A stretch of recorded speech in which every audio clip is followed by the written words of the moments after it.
Hi, here in this video, let's talk about If Beale Street Could Talk, a 1974 novel by American writer James Baldwin. The novel is about the cruelty and injustice that black people face in America. James Baldwin shines a light on the fortifying effects on love. Although the details of her lover's unfair imprisonment are dispiriting, Tish maintains a sense of hope thanks to her supportive family members. Let's look at the complete summary of the If Beale Street Could Talk, by James Baldwin. If Beale Street Could Talk is a 1974 novel by American writer James Baldwin. His fifth novel, and 13th book overall, is a love story set in Harlem in the early 1970s. The title is a reference to the 1916 W.C. Handy Blues song Beale Street Blues, named after Beale Street in downtown Memphis, Tennessee.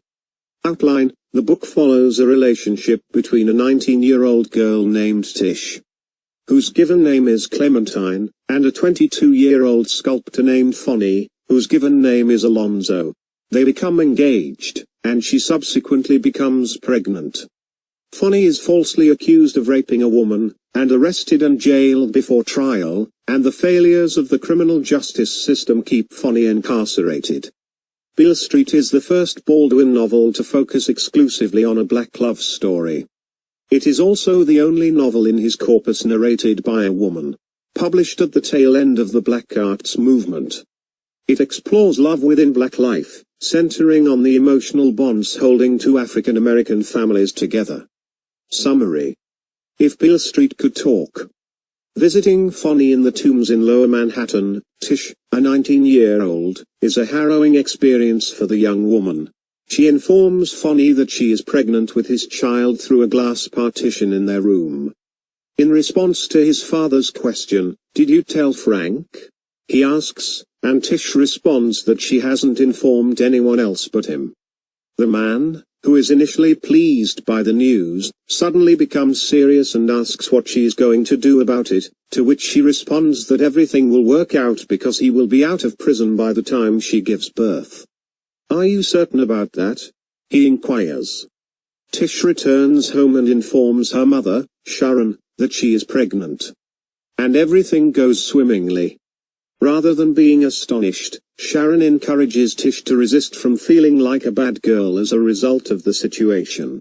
In the following scene, Tish is told to unbow her head by her father Joseph. Later in the scene, Tish's sister Ernestine instructs her to unbow her head. After Tish's family celebrates her pregnancy with a toast, Joseph phones Frank and invites him to come over. He instructs Frank to bring Fonny's mother, Mrs. Hunt, as well as his two sisters, Adrienne and Sheila, with him. When Fonny's family arrives, there is a tangible sense of unease in the air. One reason for this is that Frank and his wife are frequently at odds, as Mrs. Hunt is a judgmental and extremely rigid religious woman, whereas he is an alcoholic who resents her for her actions. Upon learning that Tish is pregnant, Frank is filled with joy and suggests to Joseph that they should hold a party in the bar where Tish works. Mrs. Hunt, on the other hand, is condescending and asks Tish who would be responsible for the child, when Tish responds that she and Fonny will care for the child. Mrs. Hunt exclaims, "I knew you would be the destruction of my son. I've always suspected you had a demon inside of you. It is the Holy Spirit who will cause that kid to shrivel in your womb." As she says this, she moves closer to Tish, but Frank leaps to his feet and slaps her to the ground. He chuckles, despite the fact that everyone is concerned about her frail heart. "I believe you will discover that it is still pumping," he says. "Nevertheless, I wouldn't call it a heart." Afterwards, he and his companion Joseph depart, though Joseph is hesitant to do so, and Tish, Ernestine, and Sharon engage in an argument with Fonny's mother and two sisters, all of whom are angry with him for being imprisoned despite the fact that everyone knows he is innocent. The character Sharon reminds Mrs. Hunt that Tish is pregnant with her grandchild, noting that it makes no difference to her how the kid is delivered. Mrs. Hunt and her daughters leave after engaging in a vicious battle of words. Tish and Fonny's backstories are interwoven throughout the plot, with Baldwin stating that they've known each other since they were kids themselves. They didn't like one another at first because they had gotten into a fight before. Tish found herself being dragged away from her own buddy Geneva while attempting to draw Fonny's pal Daniel away from her own friend Geneva. She flung a board at Fonny, who was hit in the face by a rusted nail that she had no idea was lodged in the wood. She screamed as she fell to the ground. As Fonny bled, Tish fled away, and he raced after her, chasing her until she was caught. Then, when he finally caught up with her, he spit in her face. After this episode, Tish didn't see him for several days, and she was concerned that she'd caused him lockjaw by scratching him with a rusted nail, which she had done accidentally. In order to alleviate the tension, she went to Frank's tailoring shop, where she discovered that Mrs. Hunt had dispatched Fonny to visit some relatives, and that he would be returning shortly thereafter. "I'll tell him you're coming by," Frank said, a knowing grin on his face. Fonny returned a few days later and apologized for spitting in Tish's face, and Tish also expressed regret for punching him in the face. It was at that point that they became inseparable. Tish also tells the narrative of the first time she and Fonny had sex, including how they ended up spending the night in the village after their encounter. After dining at a Spanish restaurant where Fonny was a frequent, they returned to his dismal flat, which was also located in the village, where Fonny asked her to be his wife. Despite his artistic abilities, however, he stated that, other from his undying love for her, he would be unable to supply her with much in the way of material goods. They lay down on a pallet, and Tish was stripped of her virginity, as a sign of her acceptance to spend the rest of her life with him. It was early the next morning when they went to Tish's apartment in Harlem and informed her parents of their intentions to marry. Though Joseph was reluctant at first, he eventually agreed. Tish and her mother pay a visit to Mr. Hayward, Fonny's attorney. On the Monday following the day she informs the Hunts of her pregnancy. Because Ernstine interacts with attorneys on a regular basis in her position as an advocate for abused and neglected children, she was able to persuade Hayward to take the case. Hayward, while sitting in his office, says that Mrs. Rogers, the Puerto Rican woman who accused Fonny of raping her, has fled the United States and will most likely return to her home country of Puerto Rico. According to him, this makes their situation much more tough. Because Fonny was with Tish and Daniel at the time of the alleged rape, it is clear that her charge is unfounded, something Hayward might be able to convince Rogers of if he were given the opportunity. However, Hayward has not yet been granted the opportunity to speak with Rogers. The district attorney's office, on the other hand, appears to be aware of this, and as a result, she has been forced into hiding. Even worse, Daniel has been taken into custody. As you are aware, Daniel has a track record, Hayward continues. It is clear that they seek to persuade him to change his testimony. Hayward believes that his work will be extremely tough as a result of this, but he is determined to do everything in his power to prove Fonny's innocence. For the time being, though, he requires additional funds in order to engage private investigators in order to find down Mrs. Rogers. Unfortunately, raising the necessary funds will take time, and Tish is well aware that every day that passes is a day that Fonny is losing his mind. The relationship between Fonny and Daniel was rekindled, according to Tish, just before Fonny's incarceration.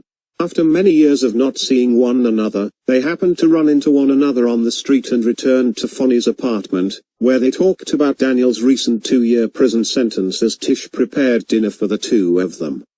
Daniel informed Fonny that he had been detained for stealing a car, despite the fact that he has no driving experience. He felt stuck, though, because he was in possession of marijuana when he was apprehended.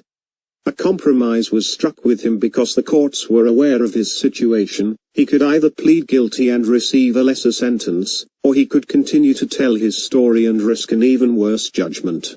Daniel entered a guilty plea because he felt completely alone and powerless, and he was sentenced to 2 horrible years in prison, years that have forever altered his life.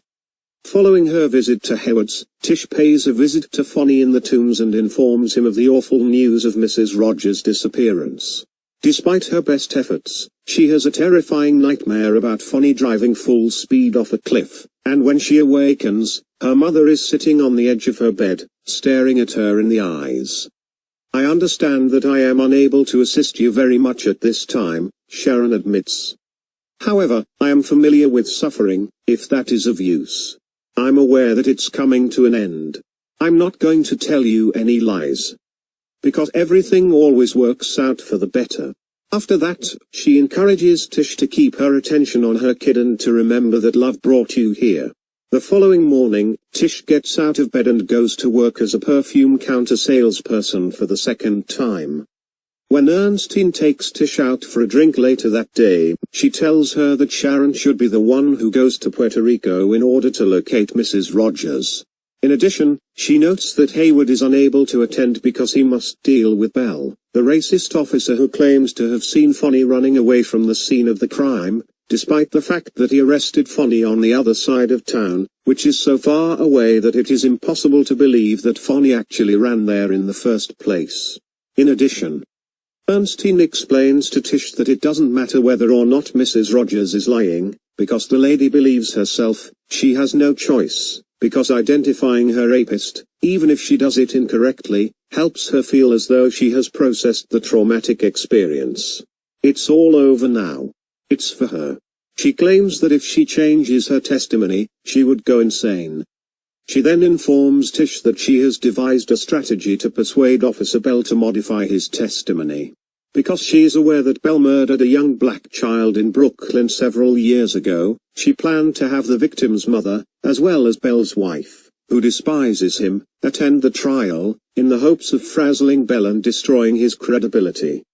To assist with this difficult circumstance, Joseph and Frank design their own plan, which consists of stealing products from their employers and selling them in Harlem in order to collect money for Fonny's legal bills.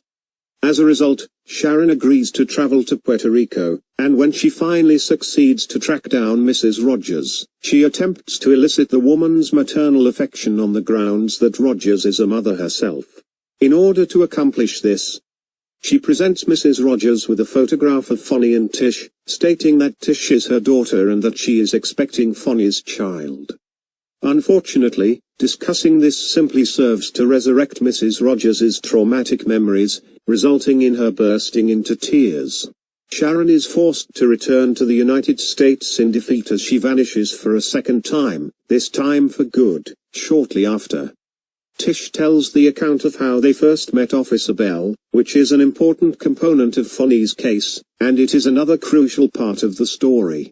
Following their successful search for a loft to rent as a couple, they were out wandering in the evening when they came across a little grocery store. A shady white man began pestering Tish when she was picking up tomatoes while Fonny went across the block to buy cigarettes, at which point a shady white man touched Tish behind the back and said crude things. When she attempted to leave, he grabbed her arm and she slapped him in the face before spitting in his face. Then Fonny emerged and stomped on him, drawing the attention of Officer Bell, who was standing on the opposite side of the street. The white man is ignored while Bell attempts to inform Fonny that he will be taken to the police station. However, a local grocer intervenes and claims that Fonny was not doing anything wrong, before insulting Bell in front of a large number of people.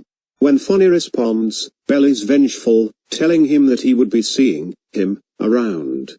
When they return to Fonny's apartment later that night, they notice a police cruiser parked across the street.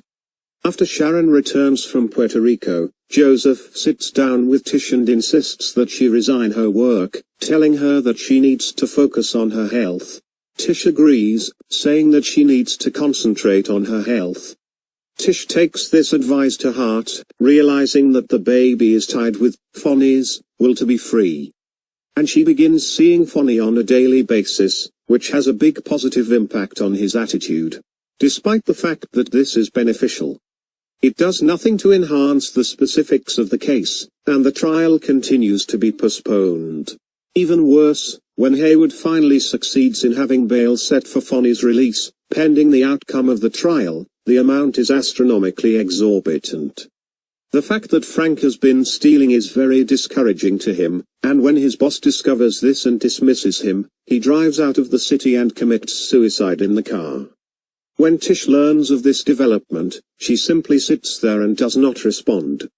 Except for Sharon's eyes and the presence of an astounding intelligence. Everything becomes dark in her world when she looks at her mother for long periods of time.